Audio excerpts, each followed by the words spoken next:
दीनू मस्जिद में दाखिल हुआ तो मौलवी साहब खुतबा दे रहे थे। वो चुपचाप सुनता रहा। मामूली पढ़ा लिखा था, कुछ समझ आया कुछ ना आया, लेकिन जब मौलवी साहब ने बताया कि हमें छोटी से छोटी नेकी को भी हकीर नहीं समझना चाहिए, और कुछ ऐसे वाक़यात भी सुनाए जब किसी मामूली से अमल की बुनियाद पर अल्लाह ने बेहिसाब अजर दिया, तो इसने सोचा कि ये कोशिश तो मैं भी कर सकता हूँ।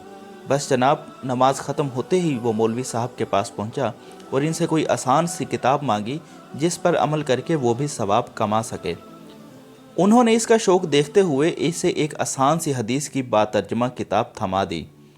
दीनू को नया मशगला मिल गया था। रोज़ खेती के कामों से फारिग होकर किताब पकड़ता और हिज्जे करके पढ़ता। सर्दियों के दिन थे। इसके बीवी बच्चे अपने मेके बराबर वाले गांव में गए हुए थे। इसने बाहर झांका, हर तरफ खामोशी थी। कभी कभी किसी चरिंद परिंद की आवाज़ सुनाई दे जाती या कोई इक्का दुक्का देहाती गुजरता नज़र आ जाता। वो अपने बिस्तर पर बैठ गया और मौलवी साहब की दी हुई किताब निकाल कर पढ़ने लगा।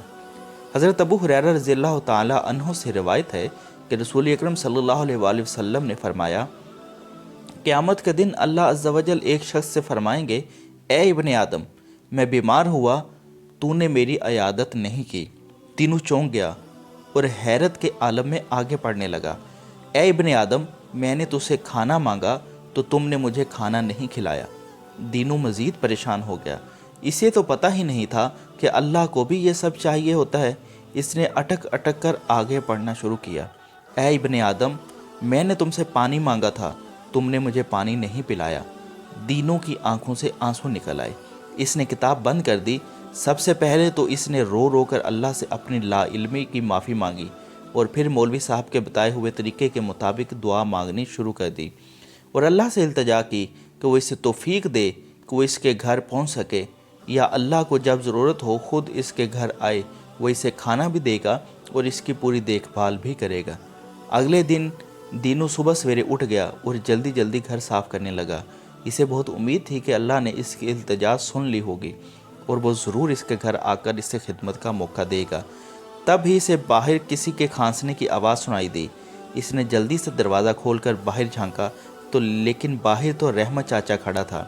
वो मोची था, पूरे गांव के जूते वही बनाता था।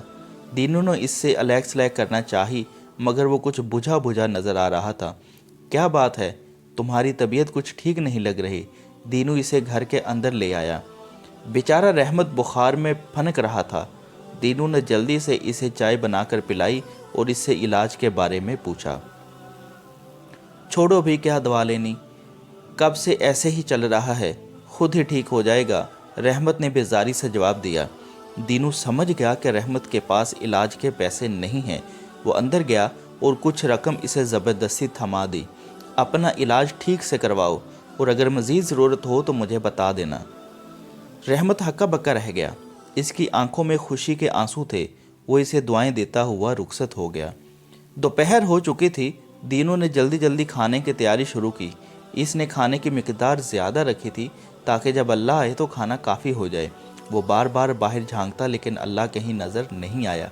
वो तकरीबन मायूस हो चुका था कि इसे करीम नज़र आया, जो सुबह से शाम तक मजदूरी करता था। करीम ने इसे बताया कि इसे कई दिन से मजदूरी नहीं मिली, घर में इसके बच्चे भूखे हैं और वो आज भी मायूस घर जा रहा है। दीनू को यह सब सुनकर सख्त अफसोस हुआ। इसने करीम को अपने खाने में शामिल कर लिया और जब वो जाने लगा तो राशन और खाने का पार्सल बनाकर इसे थमा दिया। करीम इसे तशक्कर भरी नज़रों से देखता अपने घर की तरफ रवाना हो गया। दीनू को रहमत और करीम की मदद करके बहुत अच्छा लग रहा था, लेकिन अंदर ही अंदर वो कुछ उदास और मायूस भी था। पूरे दिन इंतज़ार के बाद भी अल्लाह इसके पास नहीं आया। कहीं अल्लाह इससे नाराज़ तो नहीं, ये सोचकर वो कुछ परेशान सा हो गया।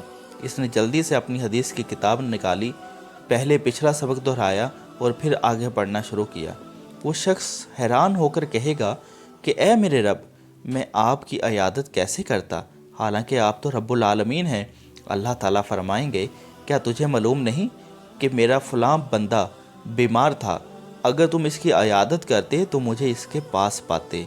दीनू की आंखों के सामने यकदम रहमत का जर्द चेहरा आ गया। उसने अगली सतर पढ़ी। हदीस का बाकी हिस्सा वो शख्स कहेगा, ए मेरे रब, मैं आपको खाना कैसे खिलाता, आप तो दो जहां के पालनहार है। اللہ فرمائیں گے کیا تمہیں معلوم نہیں کہ میرے فلاں بندے نے تم سے کھانا مانگا، تم اگر اس کو کھانا کھلاتے تو تم مجھے اس کے پاس پاتے۔ اللہ اکبر۔ پھر وہ شخص کہے گا اے میرے رب، میں آپ کو کیسے پانی پلاتا، آپ تو دو عالم کے مالک ہیں۔ اللہ تعالیٰ فرمائیں گے میرے فلاں بندہ نے تم سے پانی مانگا تھا، اگر تم اس کو پانی پلاتے تو تم مجھے اس کے پاس پاتے۔ دینوں کی آنکھوں میں آنسو تھے اور اس کے تصور میں کریم اور رحمت جگمگا رہے تھے۔ وہ اپنا سبق نہ صرف سمجھ چکا تھا بلکہ اس میں کامیاب بھی ہو چکا تھا۔ سو ہمیں اس حدیث سے یہی سبق ملتا ہے کہ ہم نے اپنے آس پاس ارد گرد کے لوگوں کی خدمت کرتے رہنا چاہیے اور ان کی مدد کرتے رہنا چاہیے۔ امید کرتا ہوں کہ آپ کو یہ ویڈیو ضرور پسند آئی ہوگی اور آپ اس کو اپنے دوستوں کے ساتھ بھی ضرور شیئر کریں گے۔ اللہ پاک میرا اور آپ سب کا حامی و ناصر ہو۔ اللہ حافظ۔